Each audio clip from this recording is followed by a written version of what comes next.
Back in October, the journalist Derek Thompson published an intriguing essay on his Substack that was titled, "Everything is Television."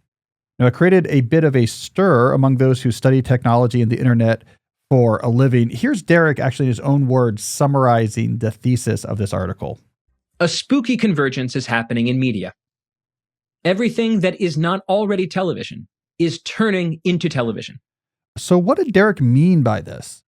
This is the question we're going to answer today. I'm going to both unpack and expand on Thompson's arguments and then add my own conclusions, including 3 predictions about what I think is going to happen next. Hopefully by the end of our discussion, you'll have a brand new way of understanding the sort of vaguely distressing but difficult to define changes that seem to have been happening in internet culture in recent years, and have some ideas about what to expect and what to do to best react to the future. So let's get into it. As always, I'm Cal Newport, and this is Deep Questions.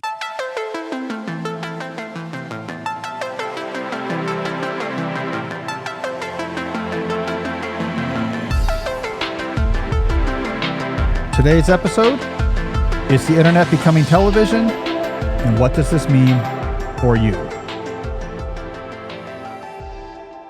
All right, so I want to start by really diving into the big points from Derek Thompson's articles to see if we can make sense of what he's saying here. Fortunately, on a recent episode of Thompson's podcast, Plain English, which is really good and you should listen to it, especially the episodes where I've been a guest, Thompson read his piece out loud. So we can actually hear passages from his article read in his own voice. All right, so I want to go back and I want to replay that initial clip because this is where Thompson started his article. So Jesse, let's hear that original clip again. A spooky convergence is happening in media. Everything that is not already television is turning into television. He then goes on in the article to immediately give 3 examples of what he meant by that claim. All right, example number 1, the death of social media. Thompson references a brief that was filed last August by Meta as part of the antitrust trial that the FTC brought against it. In the brief that is publicly available now, Meta made what Thompson described as a startling claim, which was the fact that their social networks, namely Facebook and Instagram, really aren't that social anymore. Let me give you a couple statistics from that brief. More than 80% of time spent on Facebook, they revealed, and more than 90% of time spent on Instagram is now dedicated to watching videos, most of them being videos created by people who the users do not directly know. So he's noting social media is now less about socializing and more about watching content from people you don't know, like you would do on television. Over at the Financial Times, John Byrne Murdoch, as you know, he does so well, has some nice data visualizations that capture this shift from social media to video. Let me put one of these graphs up here on the screen. This is for people who are watching instead of listening. You can see it, and I'll describe it for everyone else. This is a graph from the Financial Times. The title is "Time on Social Media Peaked in 2022, with Young People Cutting Back First." And what we see here on the far left is average numbers of hours spent on social media per day seemed to peak in 2022 around 2.5 hours, and it's been going down ever since then. The biggest drop when you break it out by ages is young people. Older people are kind of stuck at that peak because, I don't know, I think they're still updating their Friendster profiles. I think the older people aren't necessarily up with it. All right, so it is true. There's data to back this up. There's another chart I can show here from the Financial Times. This is one that Derek had in his essay as well. This is labeled "Social Media Has Become Less Social." And what we're seeing is change in share of people reporting each reason for using social media. So the reasons to meet new people, to keep up with friends, and to share my opinion have drastically fallen since 2014 to 2024, while the reasons to follow celebrities and to fill spare time have both increased somewhat notably since 2014. So yeah, Derek is right about that, as he supports with that type of data. Social media has become more about watching videos from strangers. All right, his second example he gave to back up his claim is that podcasts are moving towards video. Thompson notes that podcasts used to be the radio for the internet, but now he quotes an analyst who says the consumption of video podcasts is growing twice as fast as audio only. He talked about his own pressure to film his own podcast, which was just on audio. So it's another example of a technology that made sense as not a visual thing, just becoming more visual. His third example was AI videos. Thompson references the rise of OpenAI Sora and Meta Vibes, which are these AI tools that are organized around watching endless videos generated by artificial intelligence. As Thompson concludes, even AI wants to be television. For those of you who haven't seen what this sort of AI, what this actually looks like, this AI video revolution, let me just put a clip up here on the screen. I won't play audio, but you can just watch it. All right, these are examples of Sora videos. So now we see someone having Bob Ross was painting one of his paintings on his face.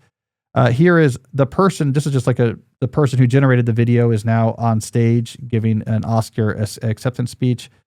Here is an ASMR podcast with characters from famous European paintings from the Renaissance interacting and drinking tea.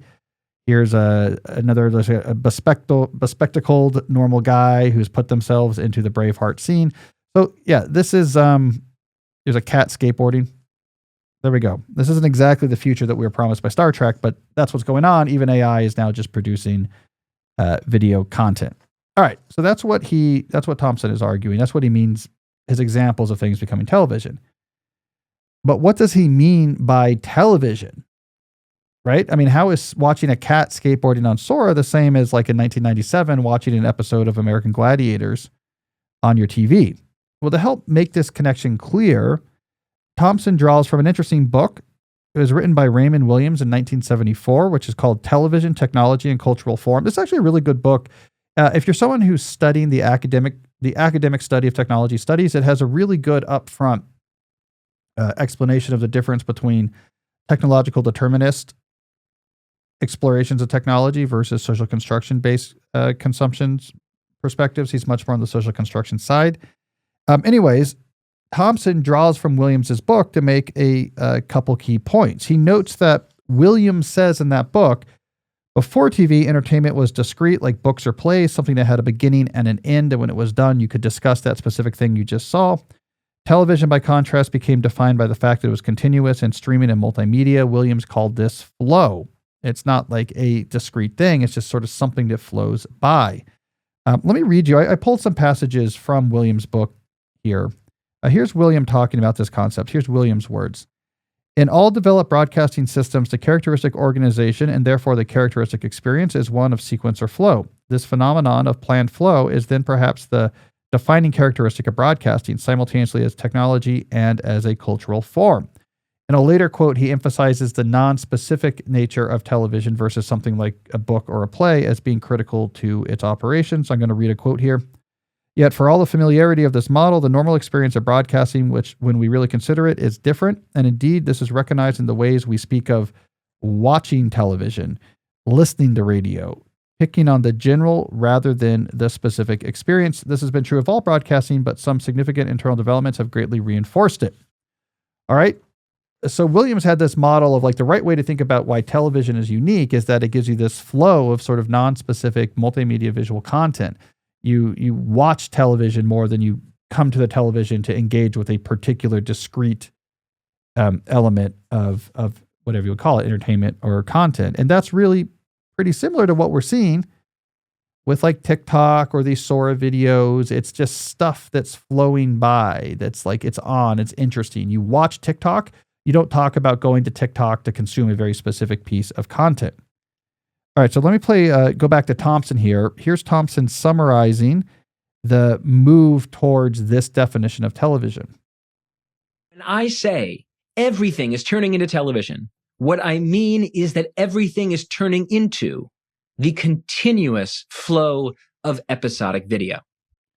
All right, so where does this leave us? I want to go back to Thompson here, and he's going to elaborate his summary of this entire state of affairs.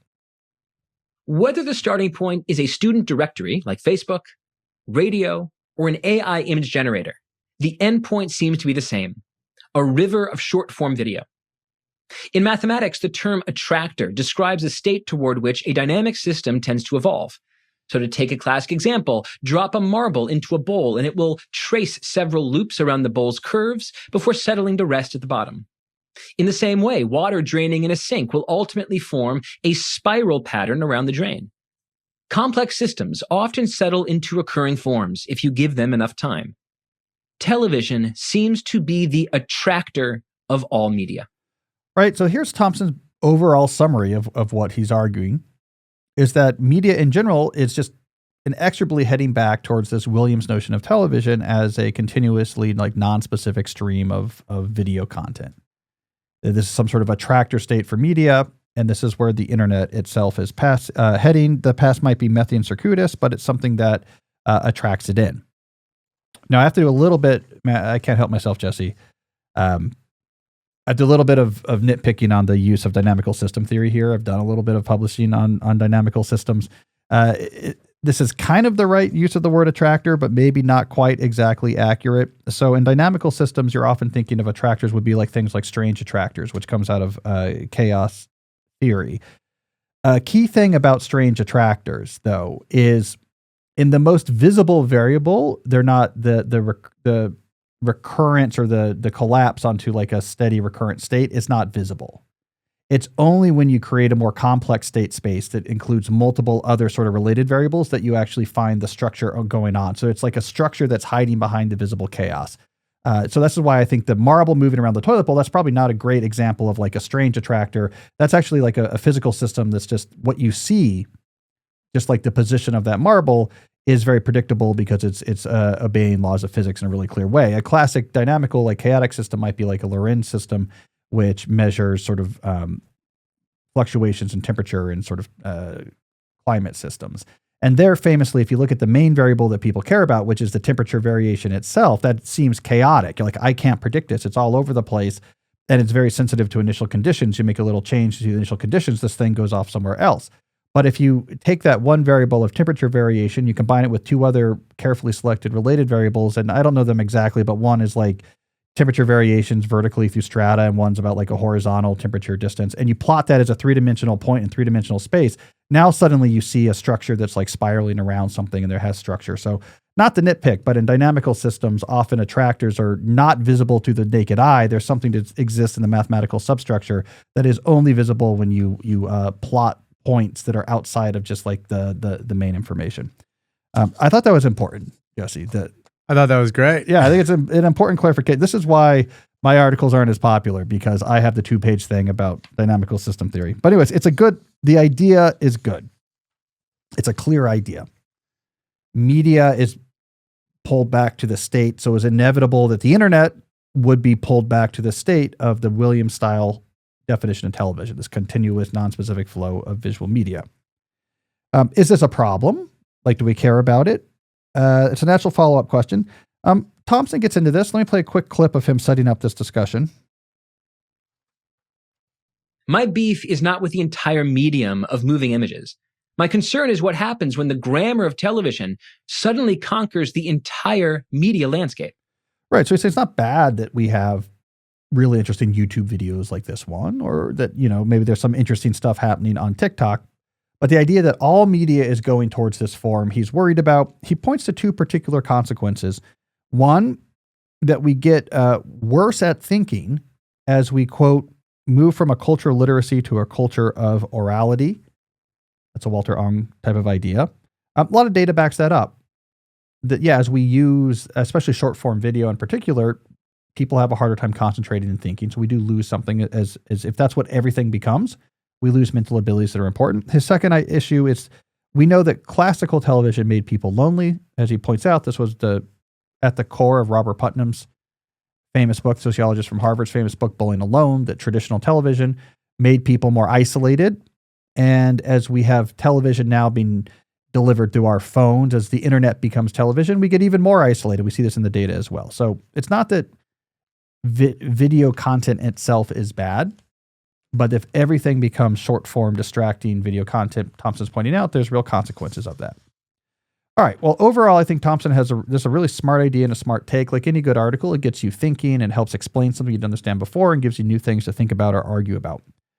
I want to get into my reaction So I agree with most of this, but there's some places where I would want to complicate or caveat his explanation. I also want to make some predictions. I have 3 predictions about what is going to happen next in the world of media based on these trends that maybe will give you some ideas about what you should do to prepare for that. Before we get to my take and predictions, however, I have to take a quick break so we can hear from some of the sponsors that make this show possible. Are you looking for a gift for your family this holiday season that they'll find meaningful?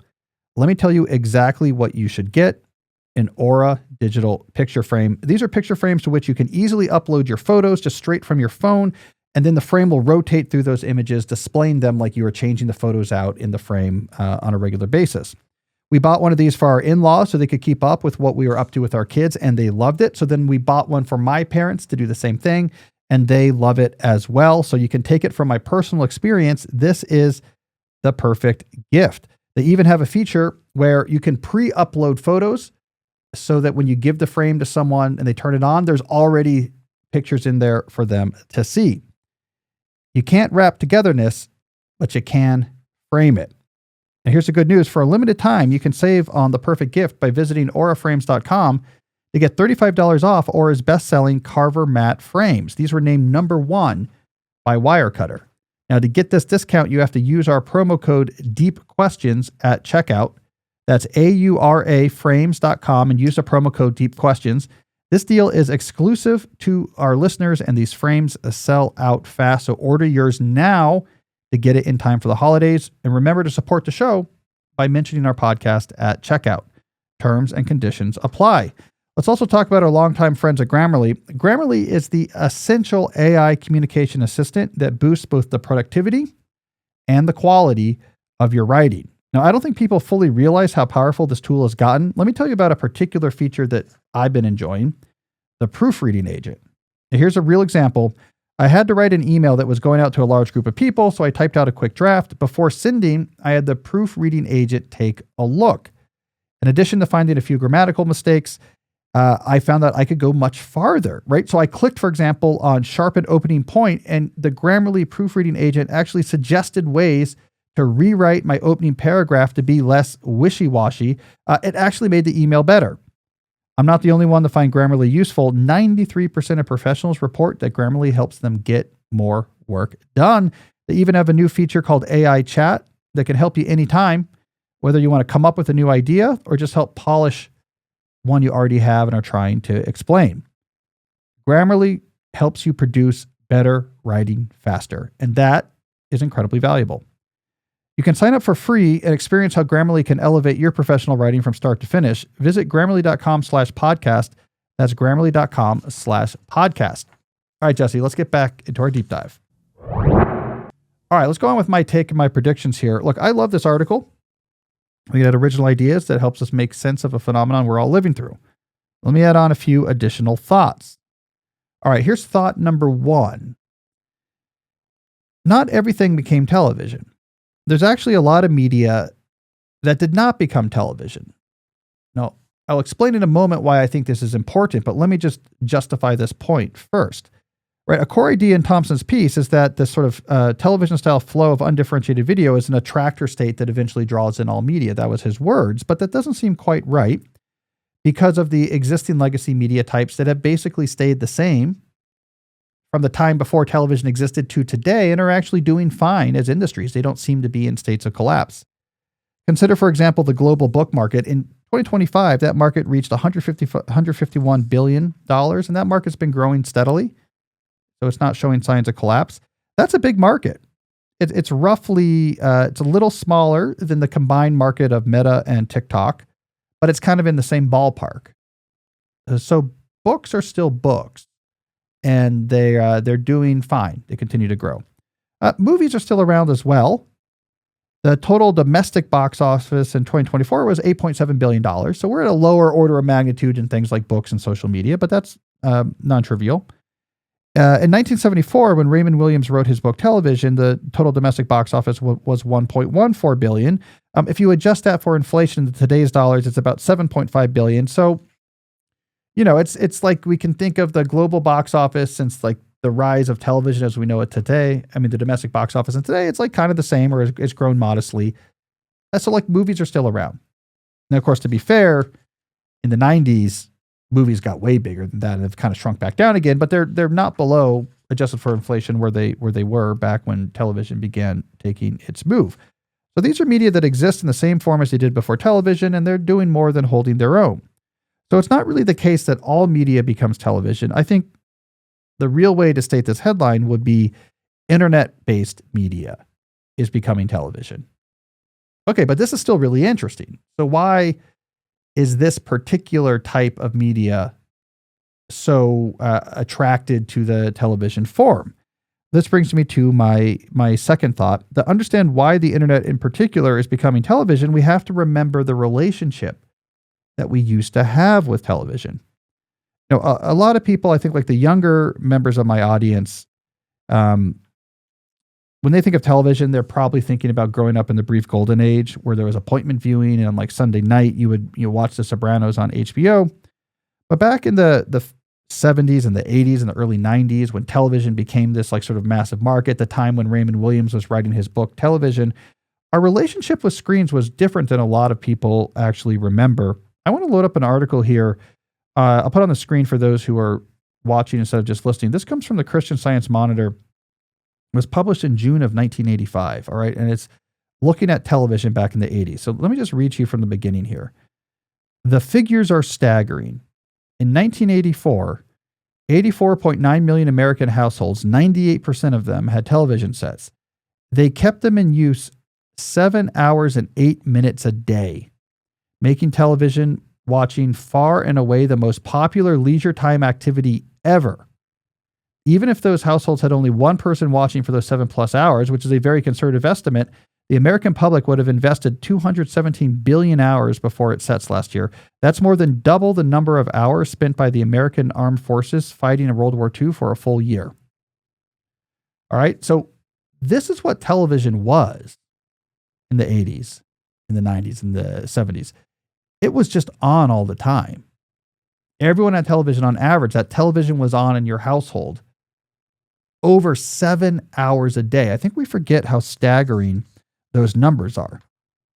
Now, here's what's interesting. If you dig deeper, so this article is really cool because what it does is they say, where did that number come from? How do we know that the average American household has the TV on 7.8 hours a day?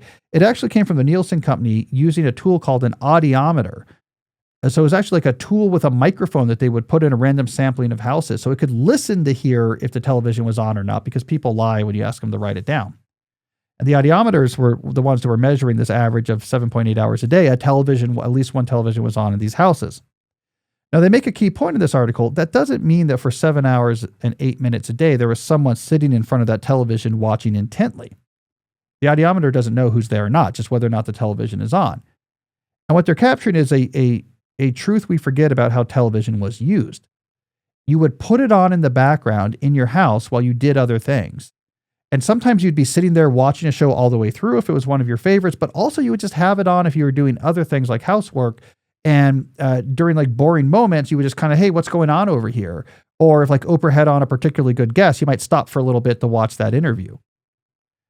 So if you think about it, the way we were using television in the 1980s was exactly the way we use something like TikTok today.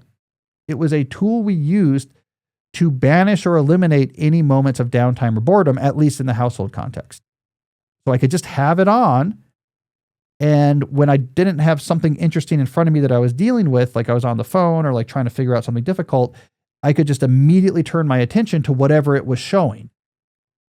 Because it was in that flow that Williams talked about. It's just, you just had it on. You weren't watching a particular show. It was just there to fill in the moments. That turned out to be, that's a very lucrative business model. I went and tried to look up these numbers. The global television and video market today, remember, books with 150 billion, Meta plus TikTok is a little shy of 200 billion. The global television and video market is over $730 billion in 2025. This is a massive, highly lucrative market, right? So what I think happened, here's my argument, is that as the internet infrastructure grew out in the 90s to include broadband, and then the smartphone infrastructure built out in the late 2000s, early 2010s, this made possible the creation of an upgraded version of exactly what people were doing in televisions within the 1980s and 90s. It made upgraded television possible. Upgraded in 3 ways. It was now more portable. So you had access to it not just in your house, but wherever you went because it was on a smartphone.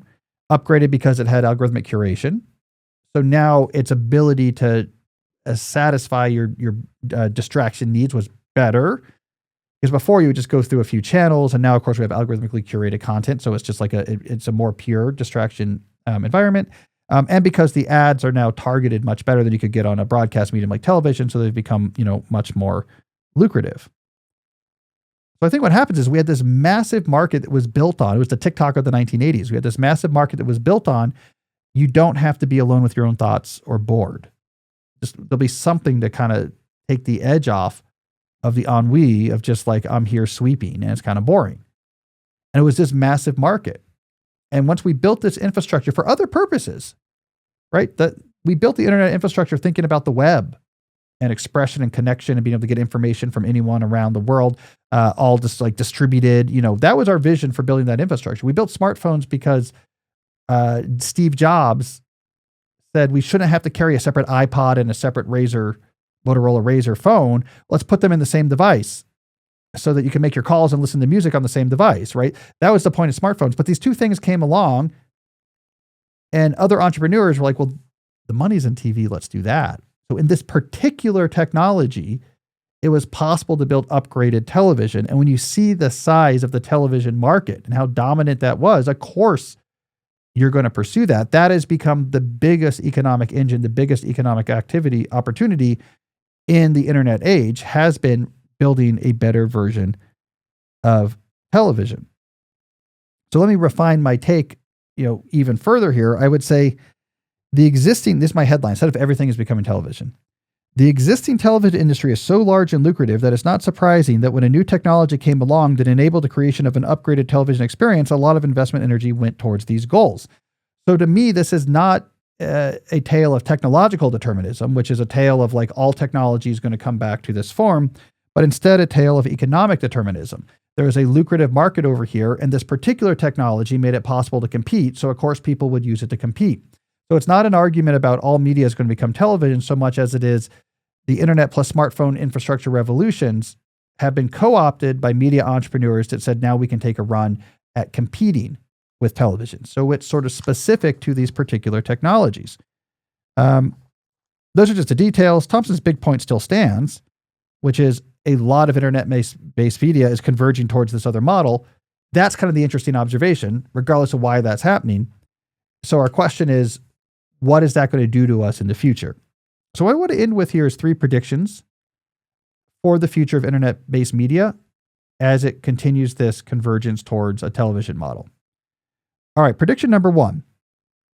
If you participate in internet-based media, then you have to be aware of this shift because it's going to be consequential. Major podcasts are going to have video to be a serious player. I think even other types of internet media that we don't think about as being multimedia at all, like newsletters, are going to eventually need to have some sort of video content if they want to be a part of the full like entertainment ecosystem. To be a little bit more specific, here's a couple things. Here's something I think you're going to see. The move of podcast on the streaming video services is going to be a big thing in 2026. This is already starting to happen. The Ringer just did a deal, I believe, with Netflix where they're going to have more of their podcasts show up on there. We're going to see a lot more of this. The economics just make sense. Podcasts have loyal audiences. And if you can just raise the production values a little bit, which is not that big of an investment. I mean, we're talking tens of thousands of dollars per episode, which is nothing if you are producing television for something like Netflix. They have loyal audiences and they produce a lot of content. So if I'm a big fan of you're a big fan of my show and it's on twice a week on Netflix with good production values, not that the HQ is not good production, but even better production values than the HQ. And you're going back and forth between YouTube and other sorts of things in your TV anyways, like that might be a reason that you stay subscribed to Netflix. That's incredibly valuable to them. And it's much cheaper to build like an upgraded version of the HQ and to, pay me some whatever fee. That's still going to be much cheaper than doing 8 episodes of Nobody Wants This, which is only going to give you 8 episodes of content. And, you're going to have to spend $20 million in that or $10 million. I don't know what it costs, but yeah, costs a lot of money to get Kristen Bell. She doesn't get out of bed for less than $4 million in a cut of the merchandising. That's what I hear. The same with Jesse. He makes those same demands. Yeah. Every day he comes in and says, I'm not going to get out of bed for less than $4 million in a cut of merchandising. So that's my prediction. Note, I made this prediction, not to pat myself on the back, but back in 2020, Jesse, you'll remember this when you first started working for me. I insisted on video for the podcast. I said, I can't tell you exactly why. It's not like I have a plan for in 2021, like why our YouTube channel is going to be important. I just said video is going to be the future of internet media because of the power of we've seen that video has over people and the way that television just ate the lunch of radio and didn't even look back. Video is going to be, so I made that prediction. That's why we've been on YouTube since the beginning. It's like, I was like, we have to be conversant in that idiom. All right. Prediction number 2. I think this convergence of internet media towards television is bad news for the existing social media giants. Now, this is an argument that I made in that 2022 article in the New Yorker that I talk about all the time, TikTok and the fall of social media giants. I reference it all the time because I think it's like the most important article I've written that no one's read, but it actually like was getting at some really core ideas. So I keep coming back at it to push. The big point there is that the competitive advantage that the social media giants had, that the Facebooks and the Metas and the Twitters of the world had, was their social graphs. The fact that people painstakingly, as first adopters, put in the effort to click on people they wanted to follow or they knew. And as long as those services were built around using those social graphs to produce interesting content, they had a moat that other competitors couldn't cross. Once the early Facebook excitement was gone, the early Twitter excitement was gone, no one was going to bother to like go through all that work of following people and building their friends on another platform. When internet media moves towards television, you got to throw out those social graphs. It's not really that relevant anymore. And this is exactly what we see Instagram doing. It's exactly what we see, Twitter trying to move towards. They want to be like TikTok. What was the numbers we had before? It was something like only 7% of time spent on Instagram is looking at content produced by a friend or keeping up with a friend. Everything else is just watching videos created by other people. Yes, that moves you more towards television, which is very lucrative.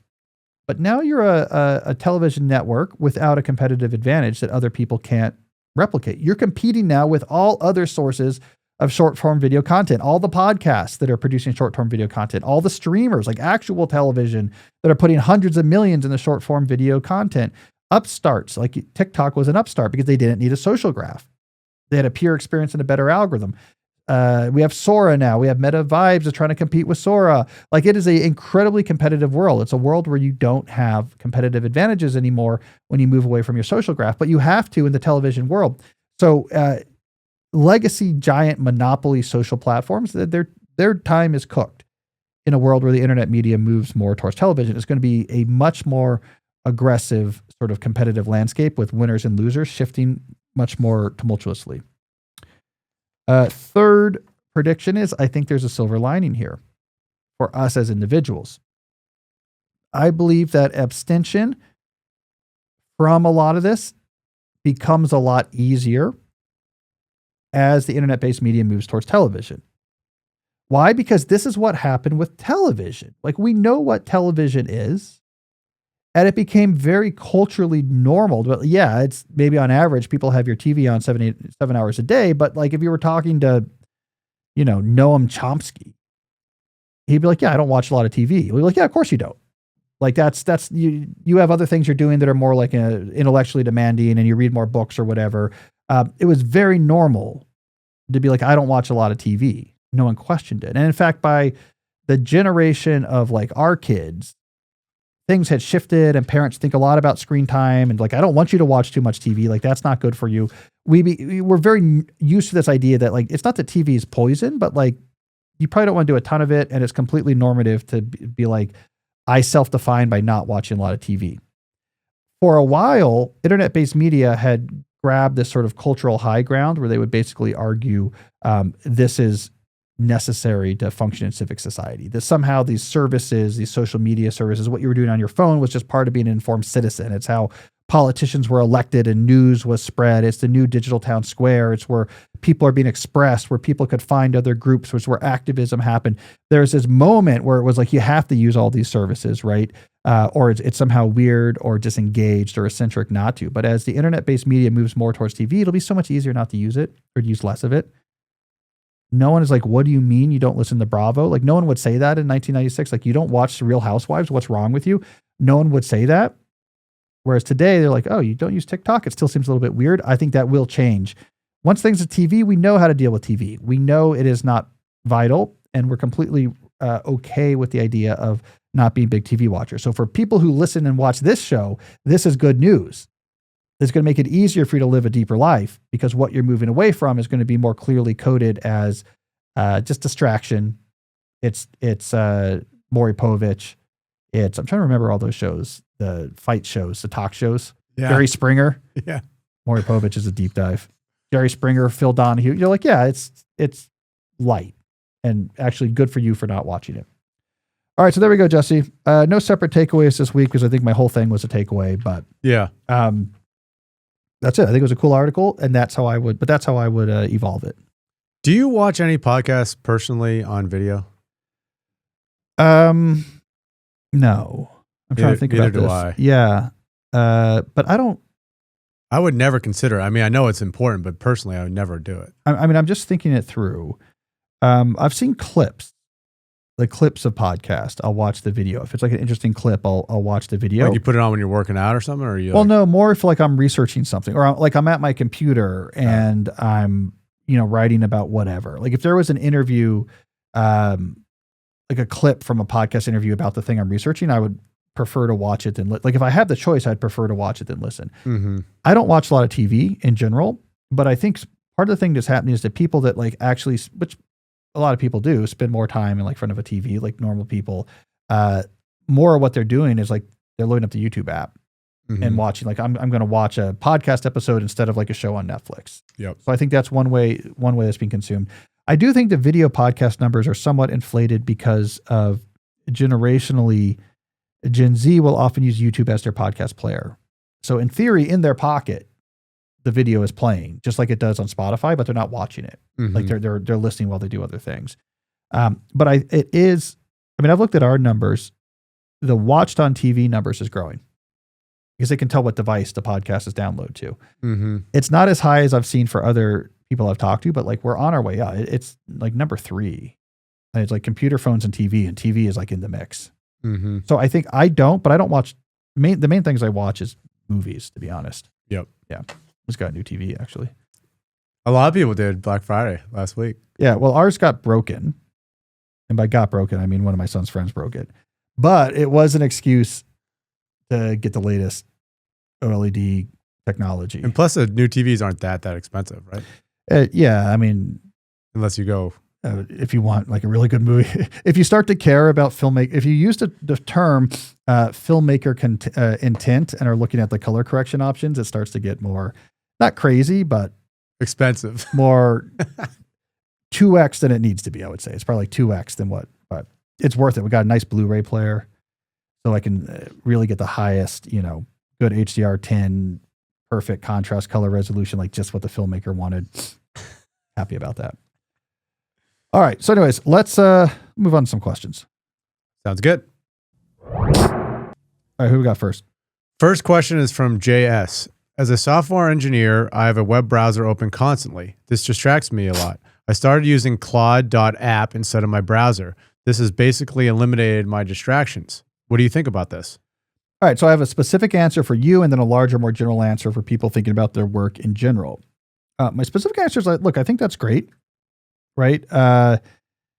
If you had your browser open, because I'm assuming you had it open because you were looking up, just to give some context for non-computer developers, to look up things that were relevant to the coding you were doing. This used to be the standard rhythm of doing computer coding, is that you would often have a site like Stack Overflow open, right? And you would search for what's the function call here, or how do I do this? And so now you had a browser open, you could look at other things. If you're using Claude.app, you could do things like tab complete, etc., where it will give you these answers like directly in the thing where you're writing the code. You don't have to go over to a web browser and look things up.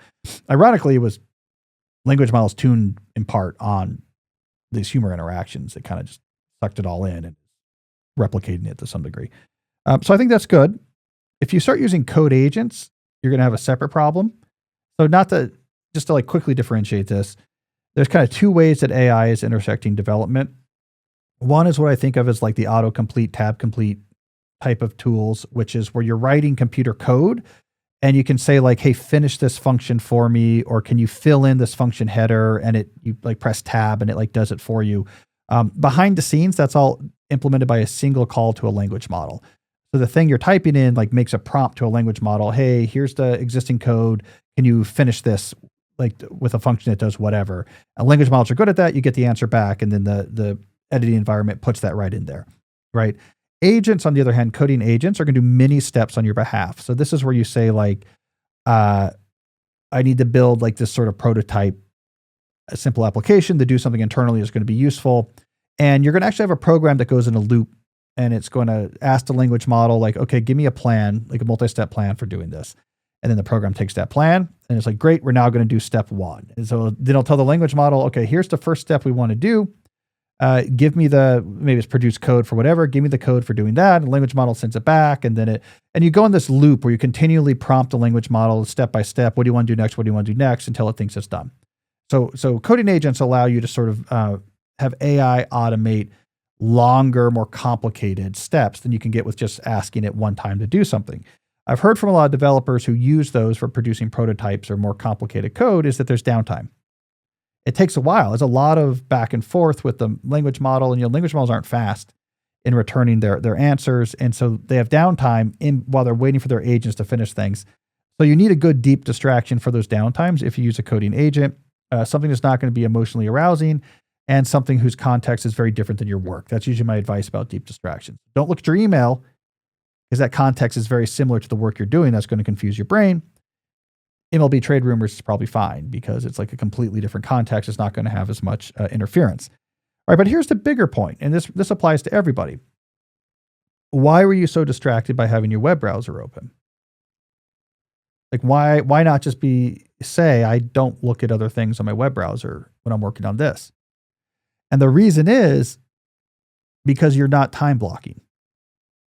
So the bigger point I want to make here is if you're time blocking, so you're like, this is what I'm working on, and these are the minutes I'm working on it during. Like from 1 to 2:30, I'm working on code. When you time block, when you have a particular, you know what you're doing and for how long, it's much easier to say, here is my rule about time blocks. If it's like a deep work time block, I don't look at other things other than the work I'm doing. The only commitment you have to make now is, do I follow my time block rule, my single rule? And so if you go off and you go to email or go to YouTube or something like that, it's very clear you're violating the rule. And you have to kind of live with that mentally. Like, I guess I'm not able to obey my own simple rules. If you don't time block, if you're like, let me just kind of like work on stuff. The problem is that it's very reasonable that at some points you need to take breaks. At some points you need to check email. At some point it makes sense you might want to go look at some YouTube. You can't just work like a robot all day long.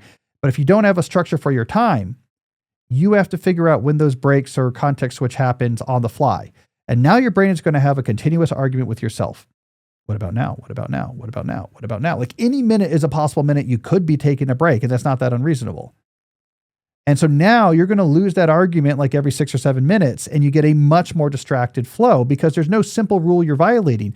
Your brain's like, we're going to take a break. We have to check our email at some point, and we checked it now. Like, what did we do that was wrong? But if you time block, you say, no, I have an email checking block at 2:30. And I'm in a deep work block and I don't check email during deep work block. It is clear as day if you go and check your email anyways that you're violating a rule that you set up to make your own working experience better. So if you have that problem more generally, whether you're a computer programmer or not, time block. That's one of the hidden advantages of time blocking is it makes it much easier to stay on task. All right, who do we got next? Next up is Bert. I work as an automation engineer at a major technology company. I split my time between hands-on mechanical work and debugging code. In my world, something like a single broken bolt could add hours to a task, and urgent breakdowns regularly interrupt any planned time block scheduled work. How do I adjust? Well, first of all, I want to make clear that in your position as you describe it, this idea of like you deal with unpredictable but urgent interruptions and then do your best to get other stuff done in between, that's your job. Like that's what they expect you to do. It's not, as it feels like for a lot of knowledge workers, that their job is X But this other thing, which is like really not that important, keeps coming in and interrupting them from doing their job. And that's really frustrating because you're like, I'm measured on producing X, but you keep throwing like Zoom invites at me for nonsense and I can't do X, but you're never going to know it's your fault. You're just like, why aren't you doing more X? Where in your job is like, no, this is like Bert's job. Handle physical breakdowns. And there's these other things he works on as he can. So like, there's nothing to be frustrated about here. This is like what you signed up for.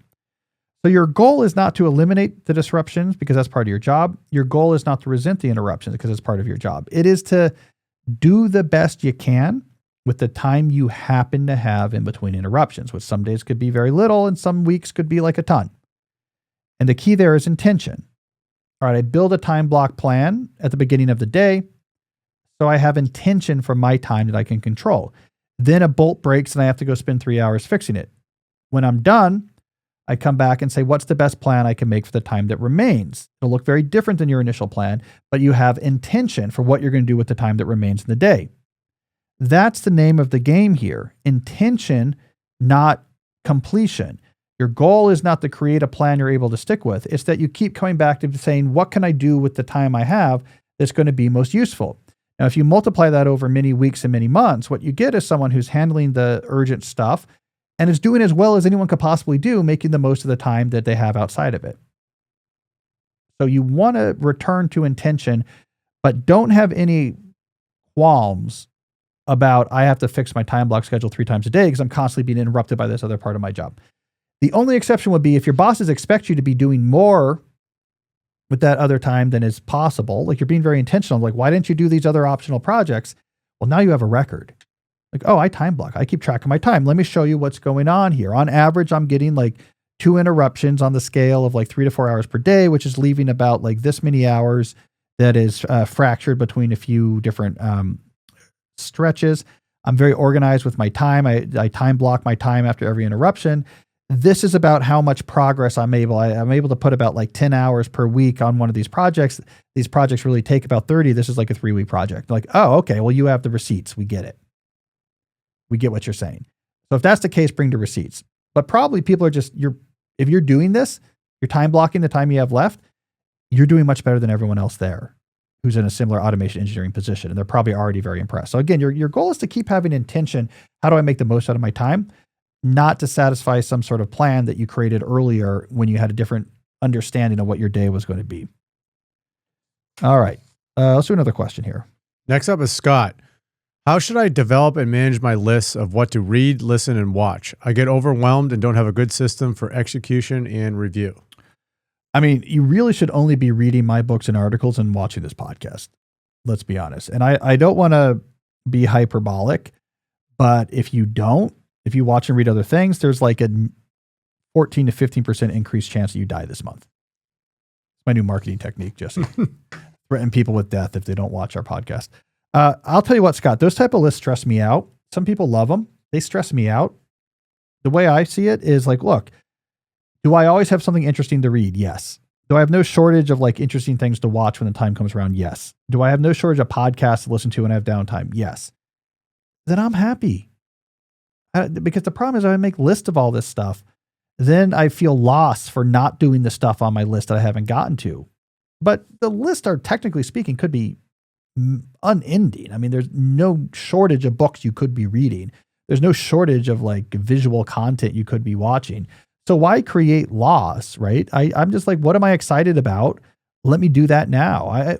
I with my books, I definitely do this. It's like, what am I in the mood for right now as I get to this new book? Or movies, like, okay, I have some time. Like, what am I excited about now? Because as long as I'm filling those things with stuff I'm happy with and is interesting, I don't want to feel bad about missing out on stuff on a list. So if it stresses you out, Scott, just get rid of the list, or you can write down ideas, but don't stress about like crossing them all off. It's just like having, as long as you're not just sitting there like, I don't know what to do. If only I had a list, but I don't. So now I'm just going to sit here and stare at the wall. Like if you're not in that situation, I would just not sweat it. All right. We have some more good questions coming up. We also have a case study. Someone's going to talk about their experience with a deep life pitfall. We're going to learn a lesson from that. We also have, speaking of books and list, I will talk about the 5 books I read last month because it's our first podcast of December. But first, we need to take another quick break to hear from our sponsors. All right, Jesse, we have to talk about Cozy Earth. As listeners know, I'm a huge fan of their bamboo sheets. I absolutely love them. We own 3 sets. But I also recently got a pair of their bamboo pajamas and have really been enjoying these as well, especially as the holidays are upon us and it's like officially pajama season in our household. It's cold, the fire's going, it's Thriller December, so we all want to sit in the living room and read. So I'm loving my bamboo PJs. They have a soft stretch knit that's really a game changer. Not only are they super comfortable, but if you sleep warm, these are going to feel a few degrees colder than cotton when you're in bed, so it's like a more comfortable sleep experience. They also have a 100-night sleep trial. So if you try out their sheets and you don't love them, you can return them hassle-free, but trust me, you won't. They're awesome. They also have a 10-year warranty because once you feel this level of comfort, you'll want it to last a decade. So why don't you give the gift of everyday luxury this holiday season? Head to CozyEarth.com and use my code DEEP for up to 40% off. Just be sure to place your order by December 12th to get guaranteed Christmas delivery. All right. So order by December 12th to get that guaranteed Christmas delivery. Now, if you're listening to this episode after the 12th, don't worry. My code DEEP will still work year round to give you 20% off.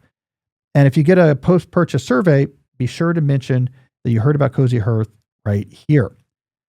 Give the gift of comfort that lasts beyond the holidays and carries into a cozy new year. Head over to CozyEarth.com. All right. I also want to talk about our friends at Indeed. Here's something I've learned as we've grown this plucky little media company over here. Hiring is hard. Finding the right people with the right skills is like trying to find a needle in the haystack if that needle also had to be good at Adobe Premiere. Indeed makes this all easier. Here's why it's useful. You can give your job the best chance to be seen with Indeed's sponsored jobs featured. This will help you stand out and hire quality candidates who can drive the results you need. The sponsored jobs will also boost your post for quality candidates so you can reach the exact people you want faster. This works. According to Indeed data, sponsored jobs posted directly on Indeed are 90% more likely to report a higher than non-sponsored jobs because you reach a bigger pool of quality candidates. This is why more than 1.6 million companies that sponsor their jobs with Indeed. You need to hire. Indeed really is all you need.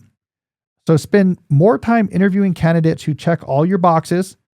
Get less stress, less time, more results now when you use Indeed sponsored jobs.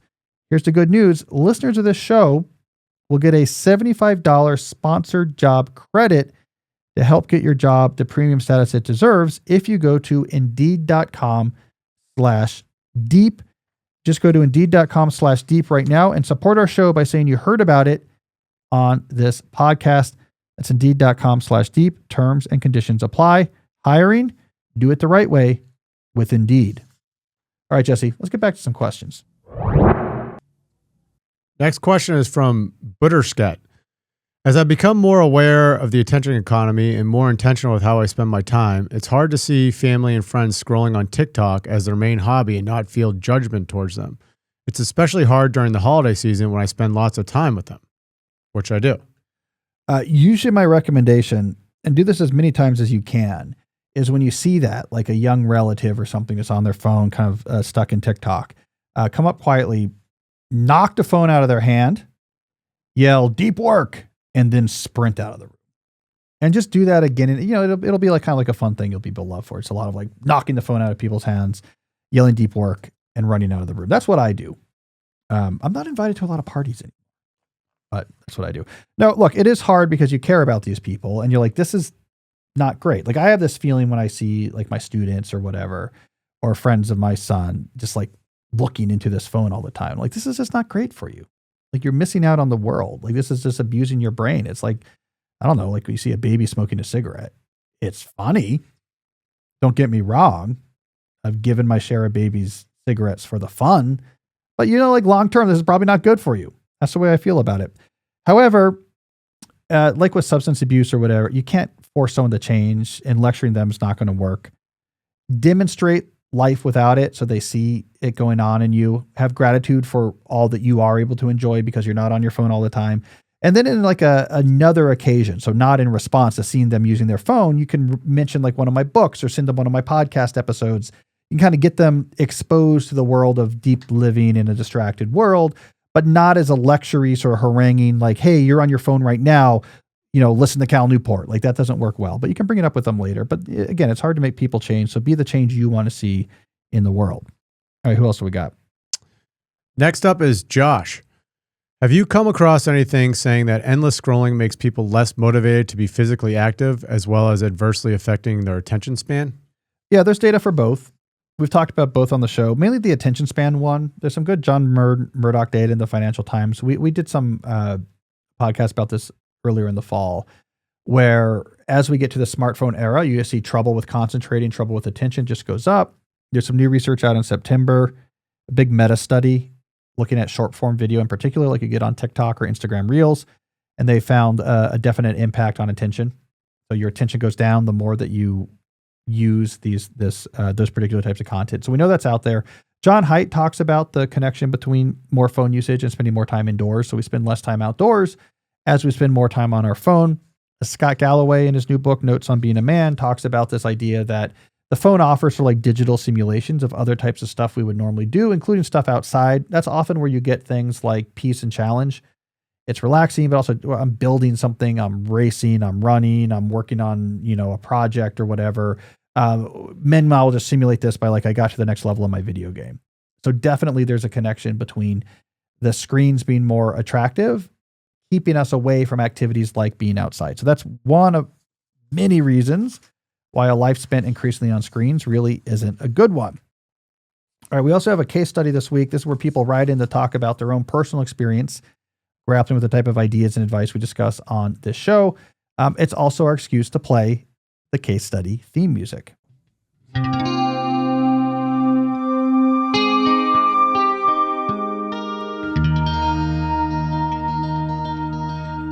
Now, Jesse, I think I cut the name off of this case study. Do you remember who this was?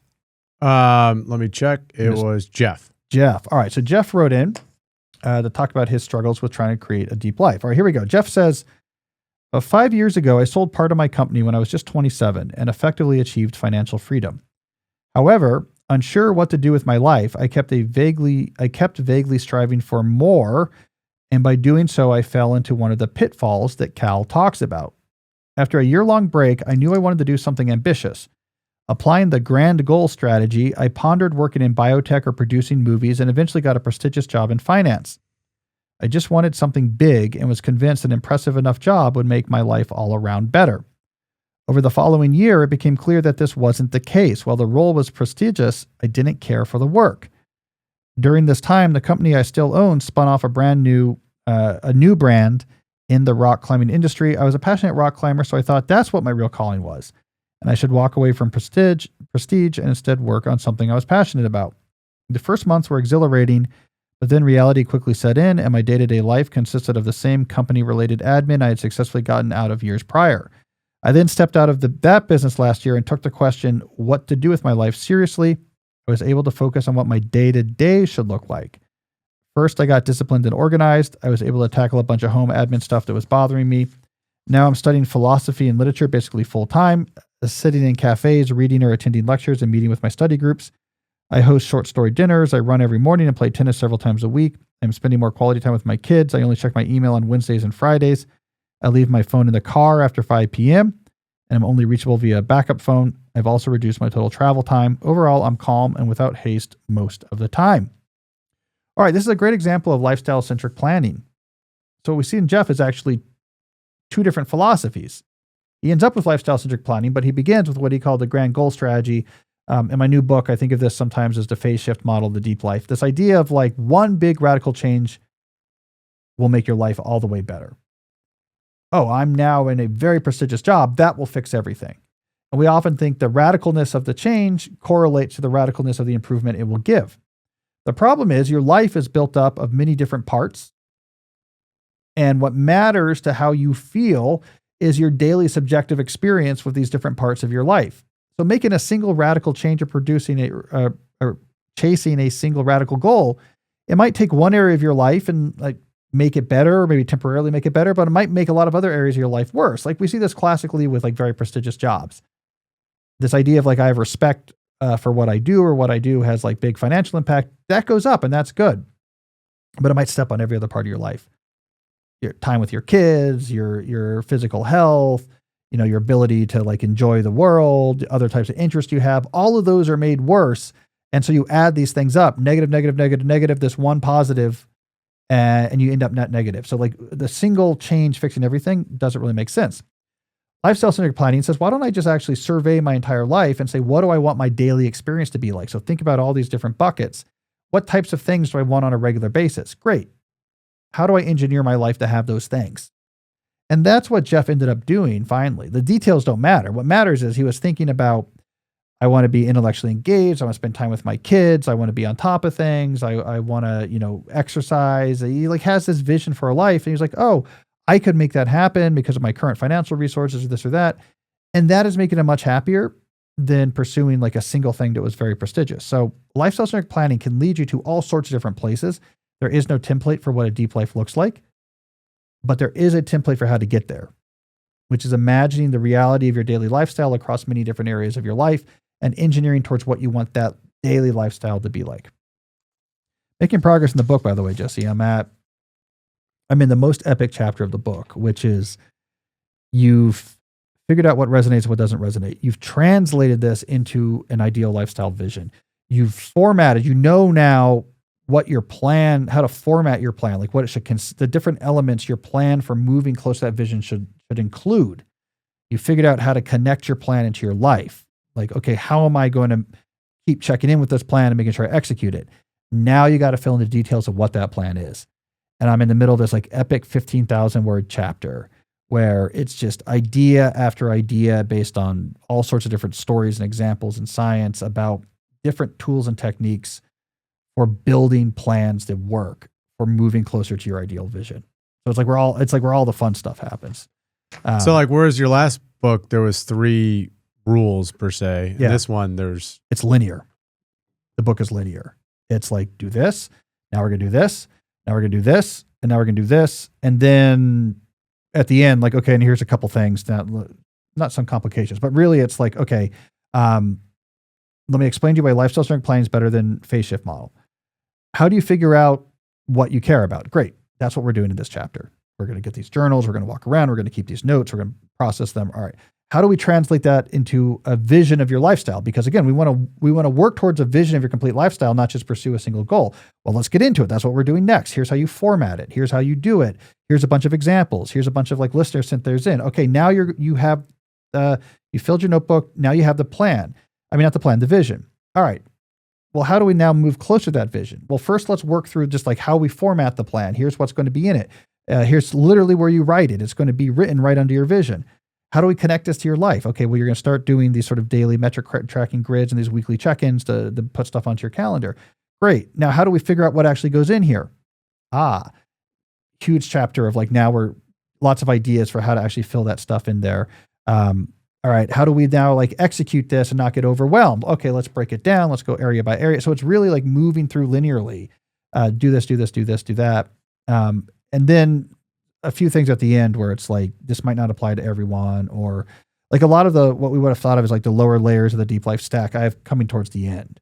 But what if after all, now you have the step-by-step, what if you don't feel at all capable? Like I can't do anything that's like, my life's a mess. I'm not disciplined. I'm never going to be able to execute these steps. All right, let's do a crash course becoming more capable. So like that's sort of at the end now. Mm-hmm. Like let's just get the idea. Like what is lifestyle-centric planning? How does it work? Let's walk you through it. And now you're fired up.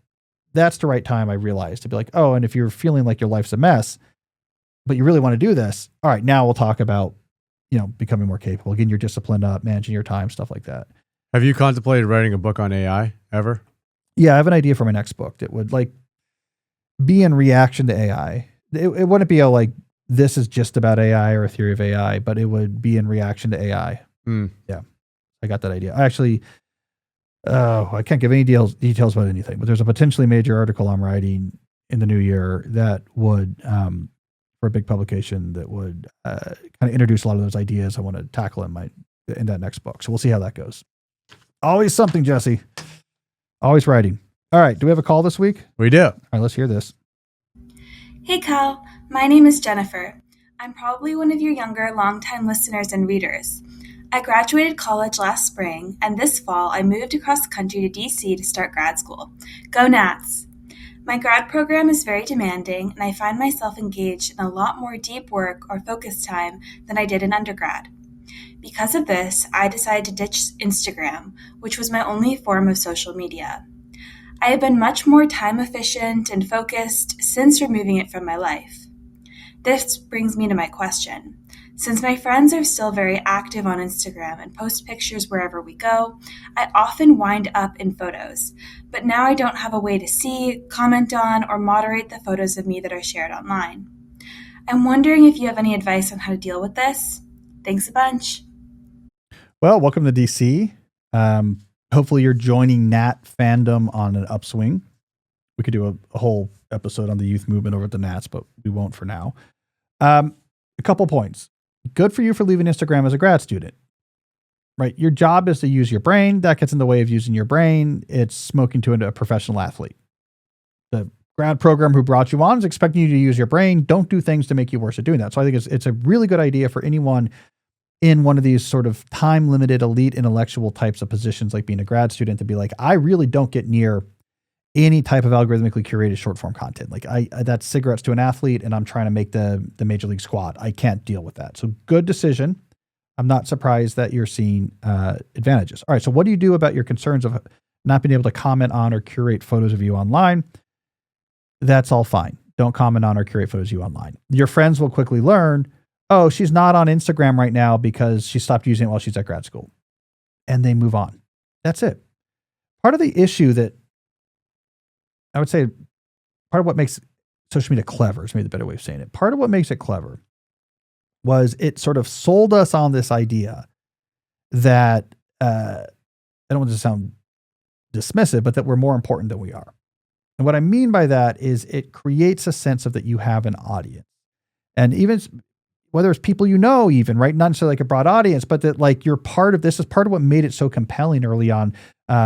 You have this audience, you're part of this great conversation, and they want to see what you're posting and they're commenting on, and you're commenting on other people's stuff. And it's like, you're part of this great conversation and you'll be missed if you leave. But that's never really been the case. It's why in my 2016 book, Deep Work, I had a chapter that said, quit social media. And what it really meant, if you read the chapter, it said, leave it for 30 days without telling anyone and see if anyone notices. Because what would happen is people in their mind, they imagine all these like friends and people who are commenting are essentially in like the seats of a theater, like really eagerly waiting for you to come out on stage and be like, look around really solemnly and then say, photo of my dinner. And they're all like, yeah, there it is. We've been waiting for that. And they're all like high-fiving each other and like, whatever.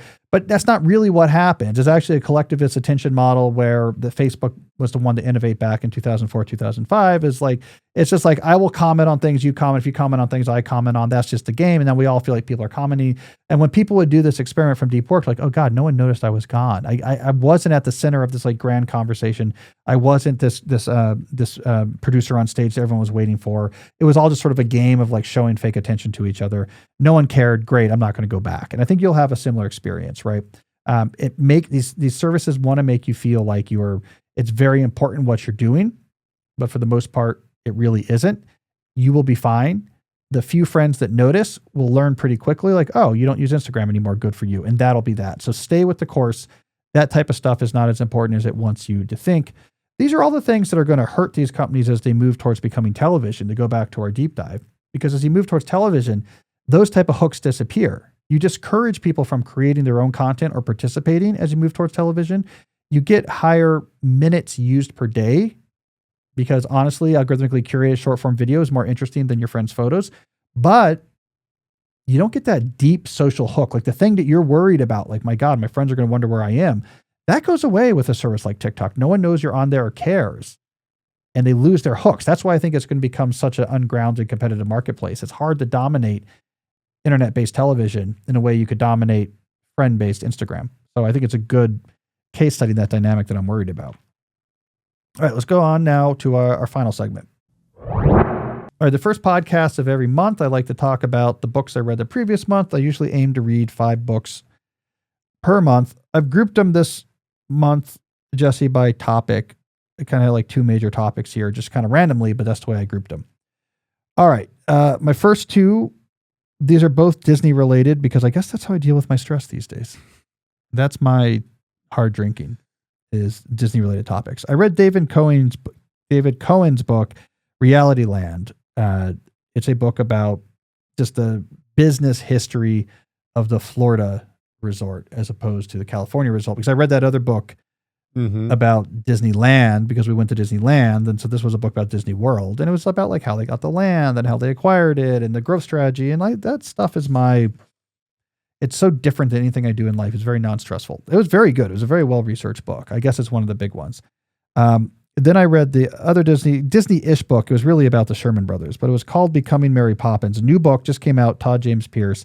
It's about the making of that movie in the early 1960s, but it's also a lot about the songwriting duo, the Sherman Brothers, who really helped innovate the cinema form of the family musical as a thing that became big again in the 1960s. And so it's interesting hearing about what the world of professional songwriting was like in mid-century or prior to mid-century. Their dad was like a early 20th century songwriter. That was really interesting. Some of the Disney stuff was interesting too. Like they really were kind of betting the farm on this movie succeeding. It was interesting to hear also how the Disney live action film studio was very small compared to the big major studios. Like they couldn't really do these epics on the scale that like a Paramount or a Universal could do. And so like that stuff was interesting. Then I moved on to a pair of religious books. One, it was like they couldn't be more opposite. One is very, very popular audience. The other is an academic audience. So the popular audience one I read was Rob Bell's book, What is the Bible? So I've been reading these books about like how to understand and interpret the Bible, who wrote it, how did they wrote it, like what about it is, what about the writing is so interesting or profound? Because if you just kind of read it through a modern context, like these are weird stories, you don't get a great experience. So I read that book a couple months ago. I like popular book. Rob Bell wrote a book on it. Bell's an interesting guy. I think he's a Christian pastor. I don't know if he's evangelical or not, or with one of the mainline Protestant denominations. He's super well educated, right? Like I think he speaks Greek, he speaks Hebrew, he's really studied this stuff, but he writes definitely for a super mass audience. I mean, it's like incredibly conversational with a lot of single line paragraphs and bolding, and it's like really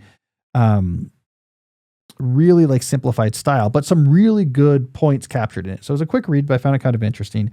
And then I went and read Jonathan Sacks' book, Tradition in an Untraditional Age. So, I'm a big fan of Rabbi Jonathan Sacks. His public-facing books that connect religion with other schools of thought in the broader world, like science and religion, morality, culture. These are fantastic books. He's a fantastic, fantastic writer. I wanted to get more acquainted with his more academic style writing. So God help me, Jesse. I went back and found this book, which is a collection of more like academic essays he wrote. Really, these essays were dealing with like orthodoxy and its collision with modernity and grappling with a bunch of sort of like big thinkers in that field. 450-page beast of a book. But even his academic writing, I was like, I learned a lot. It was really interesting to learn about. I learned about this, like the collision of modernity with other types of traditional thought worlds. Itself, I felt like was really useful even for like the techno-criticism I do. So it's a more academic book. You're going to hear about like these like very specific thinkers. And it's if you're not used to academic writing, I don't know, it's not like a fun read like Rob Bell's, but I really enjoyed it. I learned a lot. The final book I read was Scott Galloway's new book, Notes on Being a Man. I like Scott. I've been on his podcast. I think he's a great broadcaster, interesting character. This book, the book captures like the stuff he talks about in book form. It's exactly what you would want. It's like he writes in the style that he talks. So if you like his podcast, you're going to like the book. It's not a super bogged down in numbers, though he has statistics. And it's not bogged down in stories of other people. It's really like him talking a lot about his own life and his own thoughts and kind of riffing, which is probably the right format for Scott. I also think the book has been killing it because he's everywhere. Mm-hmm. His podcasts are super popular, but he's very good on TV. So he does like every remaining legacy TV show with an audience an author can go on. He did all of them. The morning shows, The View, Bill Maher, The Morning Joe, because he's very good on TV. So there you go. Does all of them. So that was good. There you go. So that's what I read. Thriller December is underway.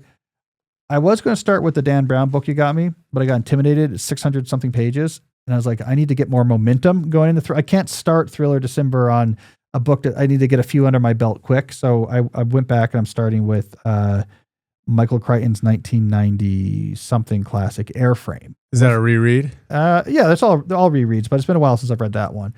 So I'm excited about Michael that. Crichton's your favorite author, right? Just for thrillers. Oh, okay. Yeah, for thrillers. Yeah. The 90s stuff began to get kind of weird and reactionary, but like Crichton in 90s, I liked Prey, Timeline, and Airframe. But like Next and the climate change one, like this Disclosure, I don't know, Rising Sun is like, some of those are little, like you'd recognize it today as like someone red pilled. Back before that was a thing. He was kind of, which is Red fine. Pill's The Matrix?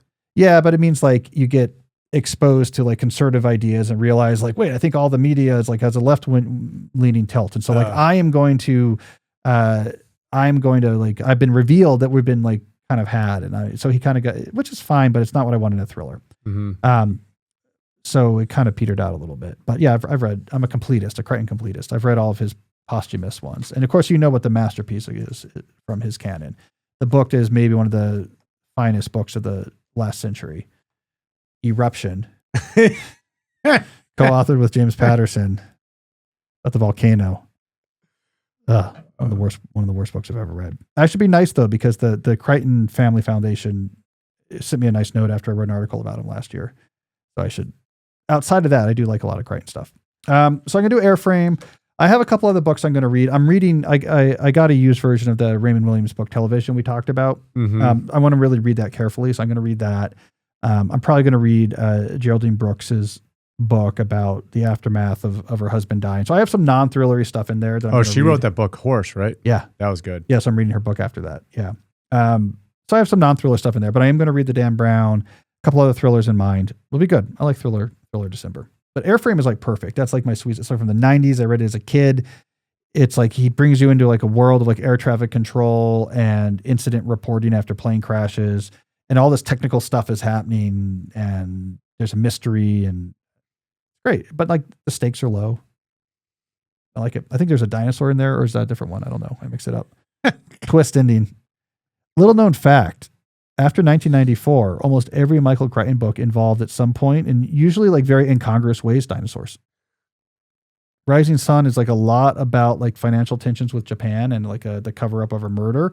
But also it's a Tyrannosaur that does the murder. So like he did a lot of that.